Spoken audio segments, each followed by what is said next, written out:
అమ్మవారి స్వరూపం. ఆడపిల్ల అంటే నా ఇంట్లో ఆడపిల్ల కాళ్ళకి గజ్జనేసుకొని తిరుగుతుంటే లక్ష్మీదేవి తిరుగుతున్నట్టు నాకు.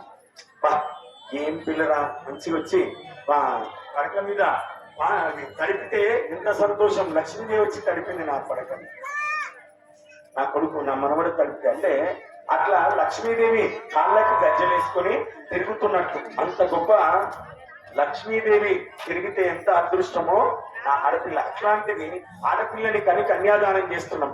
కన్యాదానం చేసేటప్పుడు ఎంత ఉండాలి మనకు? చేసినప్పుడు ఓ 500 1000 రూపాయలు అడుగుతాడు, ఓ 2000 అడుగుతాడు. అంటే అమ్మ మాట్లాడకండి అమ్మ, మీకోసమే చెప్తున్నాను. శక్తి అయిపోతే అర్ధ గంటలు అయిపోతుంది. మీకోసం చెప్తున్నారా? శక్తిని కూడా మీ శక్తి కొరకు మీ శక్తులంతా ఇవ్వండి, అదని కాదని నేను అనట్లేదు. కానీ ఆ కన్యాదాన ఫలం మీకు రావాలి. నా ఒక్కరి కొరకు చెప్పట్లేదు, మీకు కన్యాదాన ఫలం రావాలని చెప్తున్నా. అట్లాగే కాళ్ళు గడికి కన్యాదానం చేసేటప్పుడు జీలకర్ర బెల్లం పెట్టుకునేటప్పుడు దిక్కులు చూస్తున్నాం. ఫోటోగ్రాఫర్ల వైపు చూస్తున్నాం. ఇక్కడ జీలకర్ర బెల్లం పెడుతున్నాం, ఇక్కడ జీలకర్ర బెల్లం పెట్టి చెప్పు ఎవరికి పెళ్ళైనట్టు. అసలు పెళ్ళంటే ఏంటిది? మొట్టమొదటిసారి ఒకరు కనుబొమ్మల్లో ఒకరు చూసుకోవడమే పెళ్లి.